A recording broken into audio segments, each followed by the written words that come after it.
Coming at you with a Melmetal Pidgeot deck today that has put up multiple results in Pocket's community tournaments over the last few weeks. Pocket's biggest metal monster in Melmetal honestly really impressed me in a variety of matchups that we were playing. When we had time to build up to him, the 120 hit point attack clears everything in one go in common meta decks like Pikachu, especially when you pair it with Giovanni to even hit that breakpoint for things like Zapdos EX, and a lot of the non-meta decks in the format that are very common in the queues where you're playing have a hard time getting through Melmetal's hefty HP pool in combination with its Pokemon ability reducing damage it takes by 20. At any rate, I think I'll let the games show for themselves. I was skeptical of this deck going into these games. I honestly left kind of impressed, and I bet you'll do the same. If you enjoy what you see, smash that like button. For the rest of the day, have fun.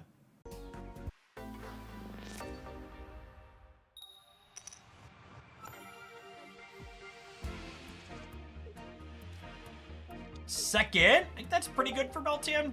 My favorite deck. I've really been enjoying Blastoise Starmie lately.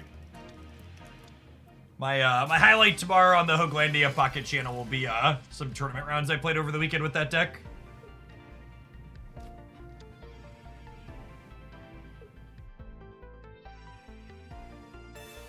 I'm missing the context on your question, Mr. Thoughts. Do I think what is likely to stay how?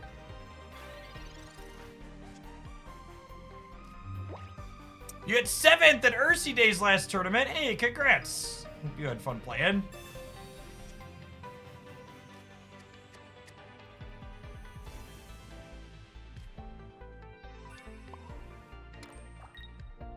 I might just tempo Sabrina them here. Just to keep wheezing off me.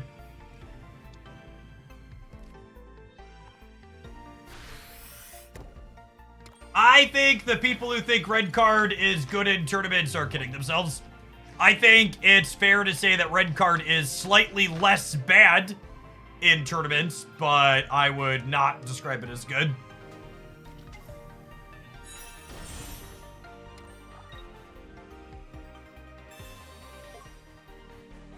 Okay, so they put Wheezing up, they cracked me for 40, and then we're poisoned.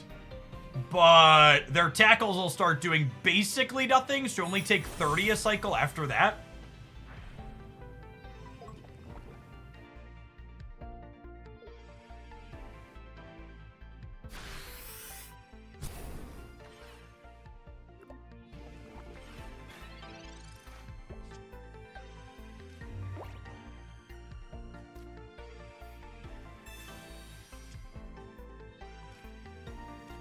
People playing red card in tournament pocket lists is testament to the fact that, yes, Mom, if all of my friends were jumping off a bridge, I would too. The cool kids are doing it. Don't tell me how to live my life. I'm gonna live how I want to live, and you're just gonna have to accept that. All right, so what's the damage cycle look like on this? So they do 30 basically. So I'm gonna end up at 60. And then we pass back, and when we pass back to them, the corner does 40, and then I take 10 more. So Melmetal's gonna get to clear 2 of these, which gives me time to set up Pidgeot too.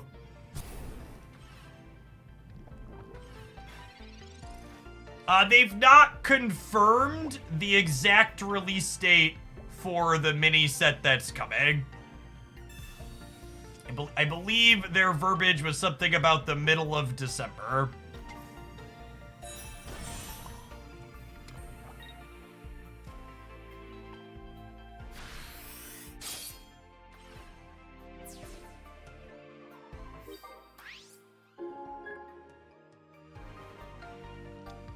Hey, Jivey, good to have you back for some Pocket. Pocket's definitely brought a lot of people back into my content space.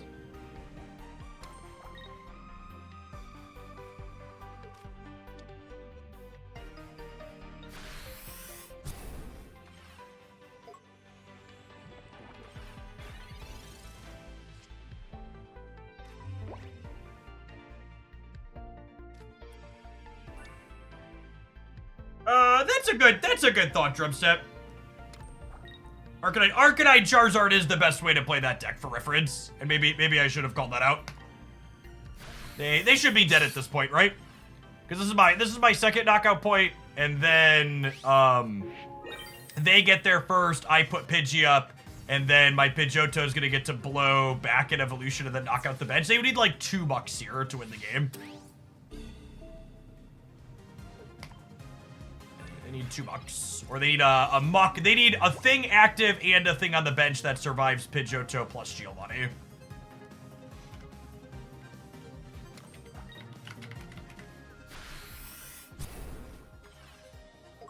They have neither.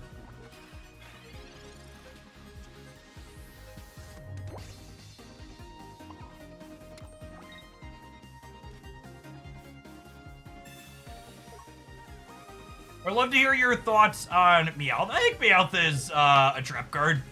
I think generally speaking, your deck is better playing Kangaskhan or Farfetch'd and a Meowth rather than Meowth. You'd rather just deal more damage more consistently or buy more time with the chunkier Pokemon.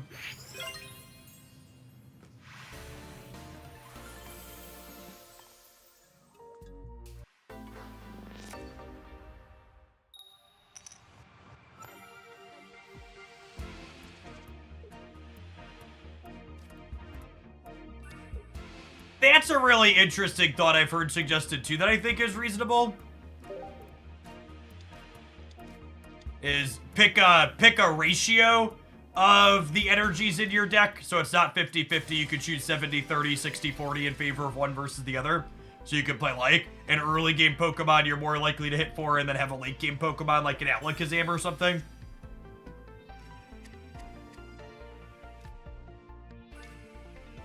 Doesn't this game seem too easy? You sound just like that dickhead Elon Musk talking about how chess was too easy for his massive brain, and he prefers more high IQ things with more complexity.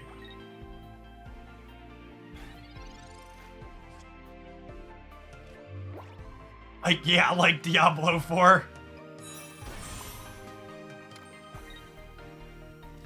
The number one thing is that complexity and depth are two different things.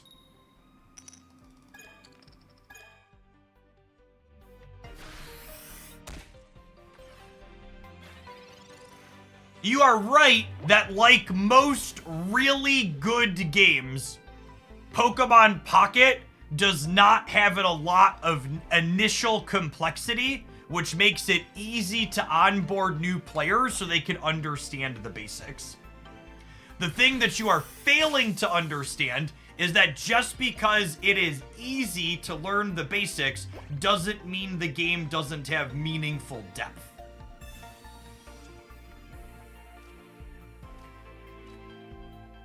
To speak ill of the dead for a moment, that was the thing that Artifact failed to understand.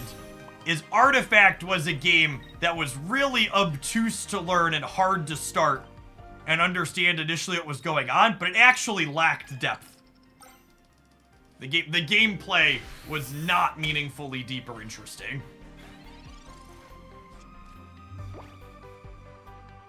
I also think that's true too. Pokemon Pocket's first set is typical of a lot of first sets in card games like this, in that its card set for this first set is almost assuredly going to be more simple than subsequent sets will be.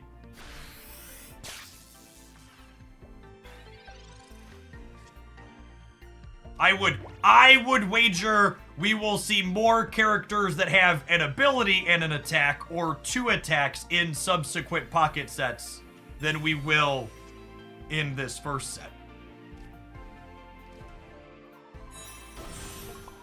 For my Marvel Snap players out there, I think this first set we have for Pokemon Pocket is very comparable to Marvel Snap Series 1 and Series 2. You want a good comparison of looking at the cards in those onboarding sets versus ones.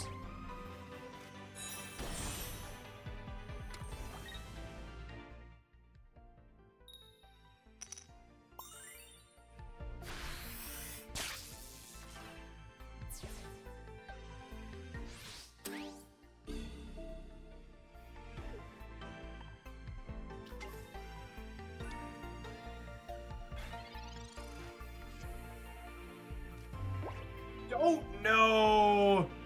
And we're going to be able to pull through here, huh? I wing attack.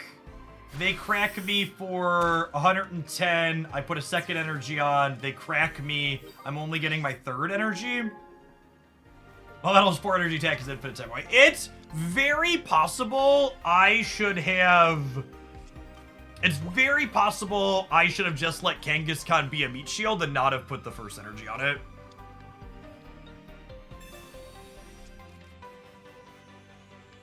Yes, I think that's a number one sign, Wobber Jackie. We don't even have an EX Pokemon in every color, I think is a phenomenal, accurate call out.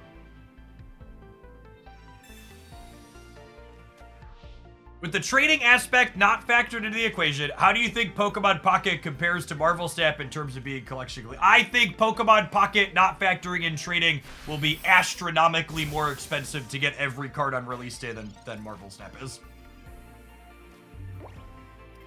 It cost me loosely 300 USD to get every card in Pocket's first set, and they're going to release loosely 4 sets per year. So that's about $1,200 right there out the gate. Even if it's only 50 bucks, I doubt it's 50. Let's say it's 100 bucks for a mini expansion. It's a third of the size. That's $1,600 per year. For reference, it costs about 1,000 USD per year to get every Marvel Snap card right on release. Is 1,200 like 2 months in Magic the Gathering? Magic the Gathering Arena cost me between 2,000 and 3,000 USD per year to get every card on release effectively. And that was before they ramped up their set releases. So modern Magic the Gathering sets, modern Magic the Gathering releases more sets than they used to when I was playing.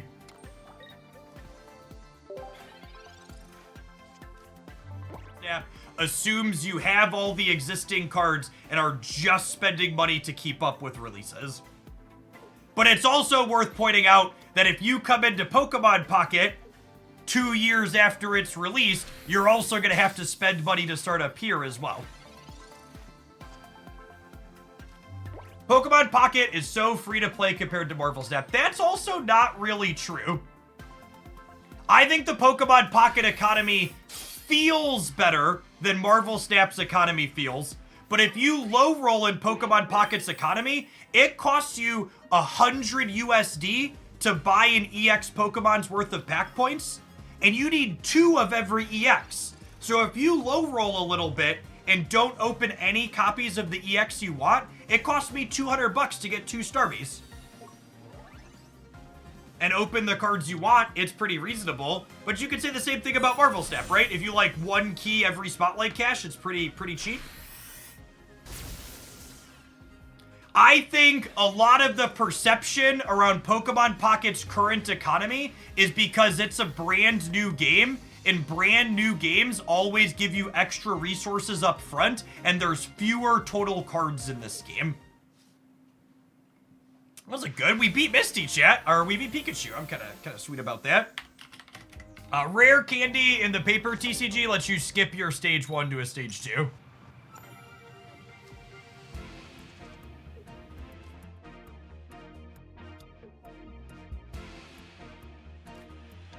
You want to lead on Meltan while going second?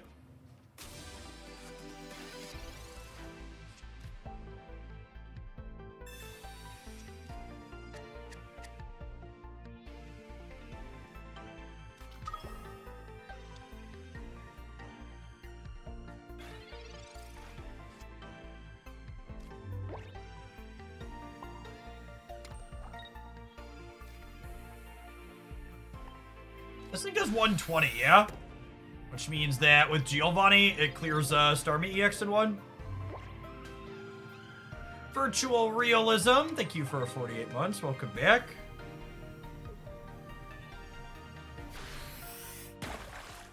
Yes, that is a huge part of what makes red card not great in this game, is the fact that the decks are so small, meaning your opponent has an incredible chance to just redraw whatever you're red carding away from them anytime you play the card. evolve now, so we live a Starmie EX hit. And then with this Giovanni here, we're actually in a really good spot, yeah? They go evolve Starmie, and then we crack them in 1. And they're kind of on nothing at that point. We have 2 knockout points. They're gonna need like a double heads Misty on this Articuno to have a shot this game.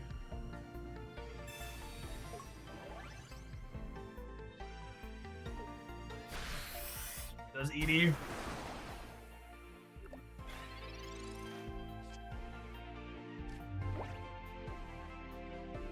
Giovanni, eh?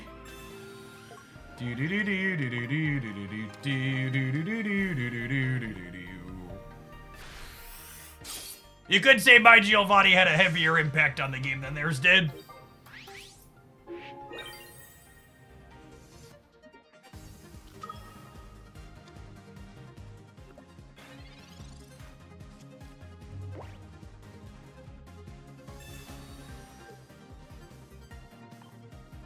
Any thoughts on Alakazam? I think Alakazam is one of the more powerful non-EX stage 2s in the game.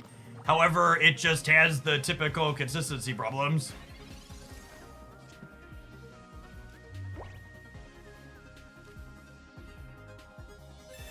The games where you don't find your stuff together. It just does not work out.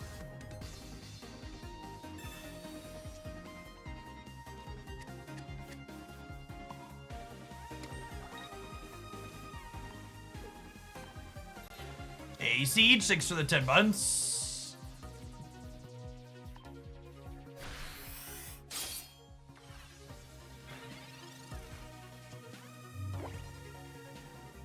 Yeah, I think there could be some merit to that. Someone said, I'm wondering how Mewtwo EX / Alakazam could work. I can see that being very reasonable, where you play like the Greninja Mewtwo core, only all psychic, with Alakazam Mewtwo and Kangaskhan as a lead.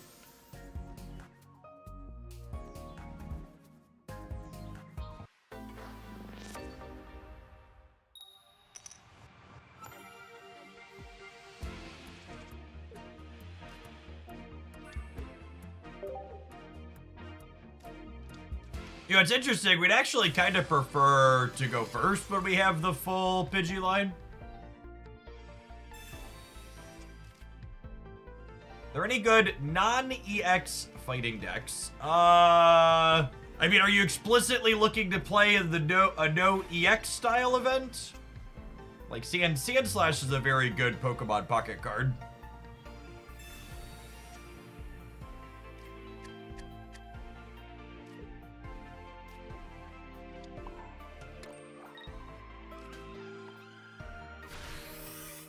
There's Onyx Kabutops deck that I think that was in the tournament decks roundup, right? Was Onyx Kabutops, if I recall correctly?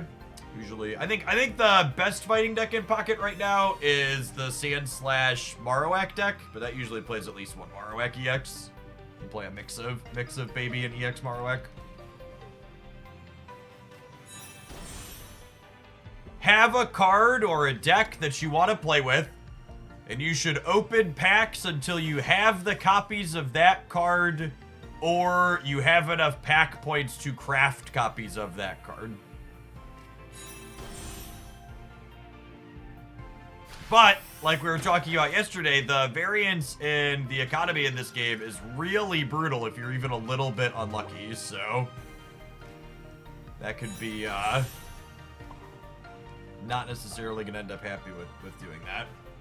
Even if I potion here, we still go down to Greninja's Water Shuriken, so if they have their stage 2 on curve, we're going to be dead. Greninja Dragonite's such a fun mashup. I like that build a lot. We have our stage 2, that means we're probably going to run him down. I think Dragonite is a good deck. Dragonite is an objectively bad Pokemon Pocket deck. I think there are less bad versions of Dragonite, but no, none of the Dragonite decks have consistently good metrics. And in fact, I would go so far as to say / point out that Dragonite is the consistently worst deck people choose to register in Pokemon Pocket tournaments. It regularly has a lot of people playing it because it's a fan favorite Pokemon, and it regularly performs very, very poorly. Zangrief, thank you for the 56 months. I appreciate the over 4.5 years. Welcome back. So you're saying it's being played in tournaments? I am, yes. That is definitely the takeaway here. It is definitely being played. I love playing Dragonite. It's a sweet card. It's a fan favorite for sure.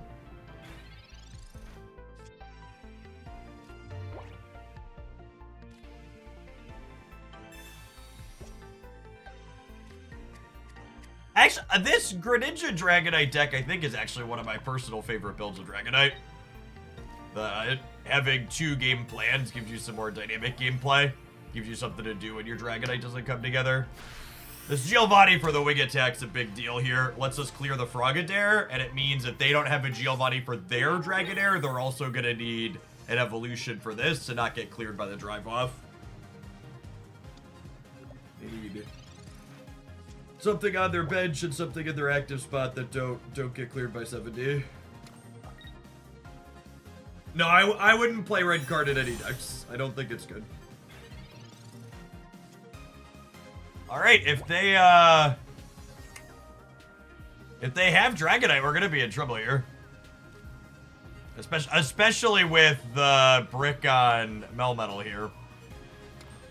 Now, I do get to drive this off. And it's noteworthy that if they have the Dragonite and they don't knock out this Meltan, Melmetal is lethal for us. And we have 2 Melmetals and one research in 6 cards.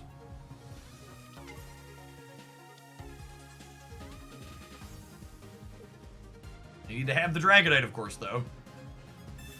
They don't have it, okay?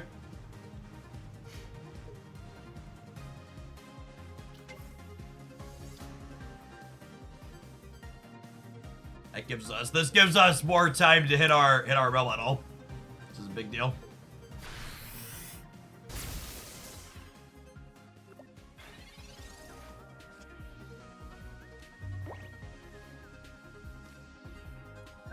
That'll do, pig. That'll do.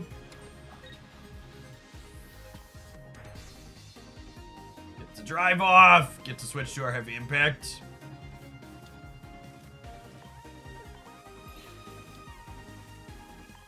Crunch.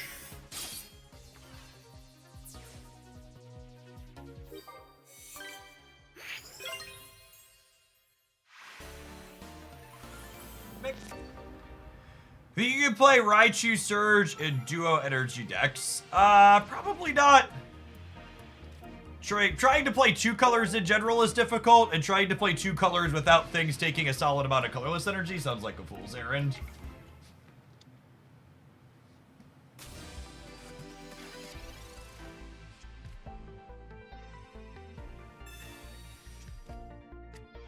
Thank you for getting my username. Well, now I'm terrified because I don't remember how I pronounce your username. For reference, if you're someone with a username that has multiple words in it on Twitch and you want content creators to... Not a ring rat. Yeah, so this is actually a good example. If you're someone who has a username with multiple words in it on Twitch and you want content creators to read your name correctly more frequently, you should camel case your name. You can capitalize certain letters in your name. So take the time and capitalize all the letters that are relevant. And then it'll be easier to see. Like my name has the J and the H capitalized. Which was easier to play all the evolutions together. I really want to... I hope we get a playable Umbreon and Espeon in the next set. So I think there's a lot of sweet evolution builds that... There's a lot of sweet evolution builds that would like to be like Jolteon, Umbreon, Arbok, something like that. Or Jolteon. I'm gonna splash Jolteon with everything if we get Umbreon and Espeon. Jolteon Psychic and Jolteon Dark both sound great. Melmetal! See, chat, you just gotta yell and then he comes. My large metal lad here. His impact on the game is heavy.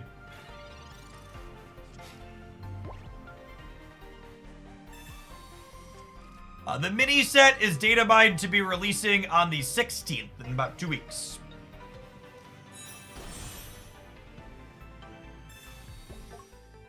It's like we're probably good to go.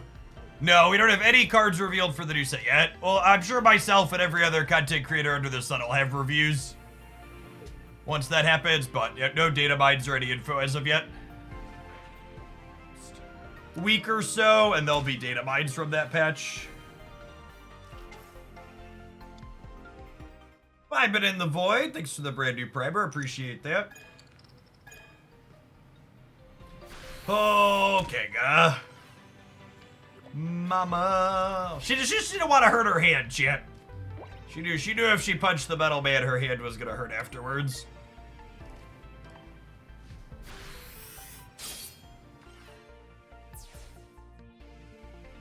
No, we're talking about Pocket. Oh, we're playing Pocket, right? So Pocket's gonna have a mini set release in about 2 weeks. On the 16th. And I assume they're gonna have to patch to add the cards before then. This doesn't remotely matter. We'd really love to draw Pidgeot next turn, so that way we can start driving off. I guess I can Sabrina next turn if we broke out the Pidgeot. They're trying to set up so Lapras CX can clear this with the Greninja. Potion buys us a turn though. Lapras only does 60 here with our hard coat. We're in garbage time yet. Not fully. I think if we hit the Pidgeot, we'll hit garbage time. There's 8 cards in my deck. Yeah, I think this one puts us into garbage time. Garbage time, for those not familiar with the term, refers to the game functionally being over. I don't think my opponent can win anymore with this draw. While I actually take the time to win the game. They put the Greninja up. My dearest gamer. Experience how heavy my impact is.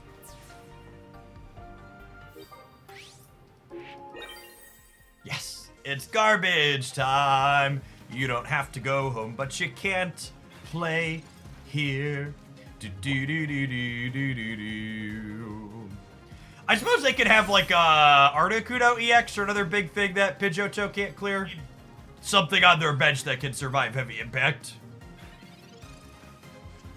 How do you feel about this deck? It definitely feels like a pub stopper.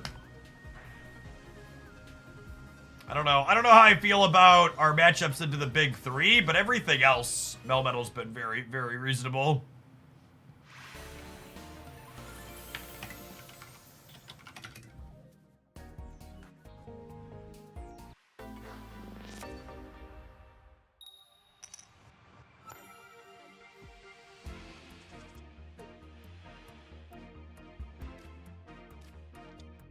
They're also playing metal. Exciting.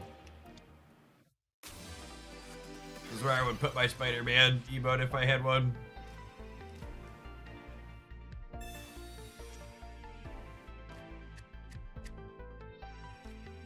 Seed! No, this is an arms race. Thank you for the poke.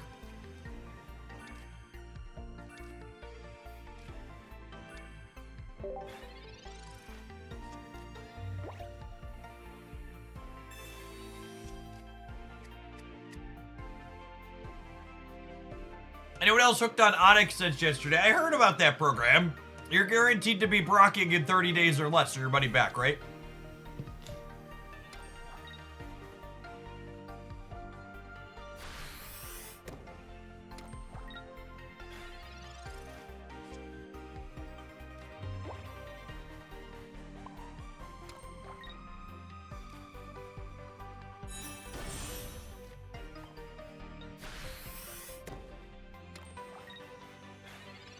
What I heard. Am I drinking sauce? I have a cup of diced peaches that has some juice in it. I am drinking the peaches with the juice, yes.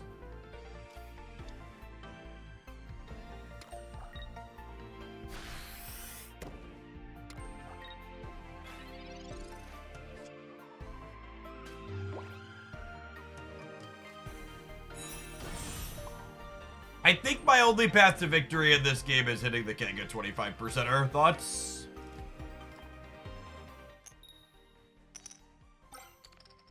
Kanga! Maybe they don't have the Melmetal. I think because they had first energy advantage, we're just dead if they have it on curve.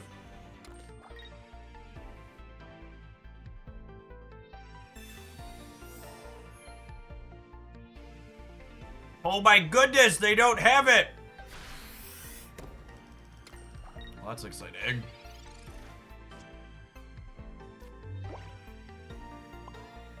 Well, now I have regrets about putting Kangaskhan up.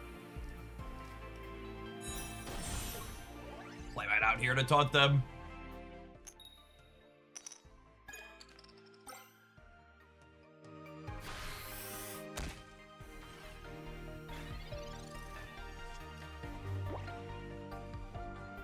I got fruit cups like that for my son, and I've had all of them so far. Nah, I just buy them for me.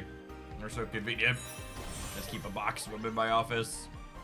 Slacker! Thank you for the 78 months. Appreciate it. Got me.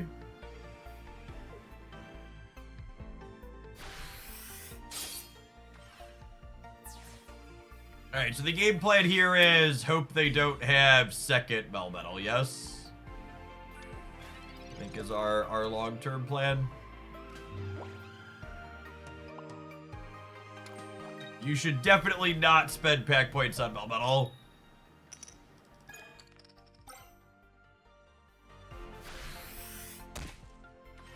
Fun fact, I opened over 200 Charizard packs without getting 2 copies of Melmetal, so I did spend pack points on my copies of Melmetal.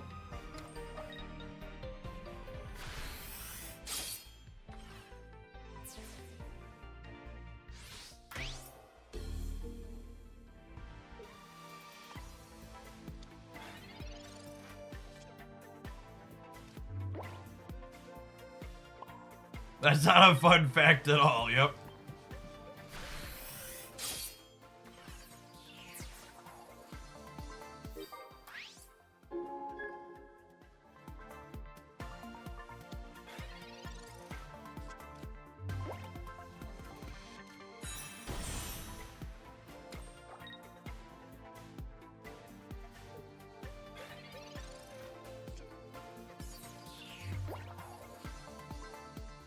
Alright, and then we're done here with the drive off. Letting us clear their Meltan in the back. I am the Metal God! Worship me! Imagine pairing your metal monster with bugs instead of birds, chat. Amateur.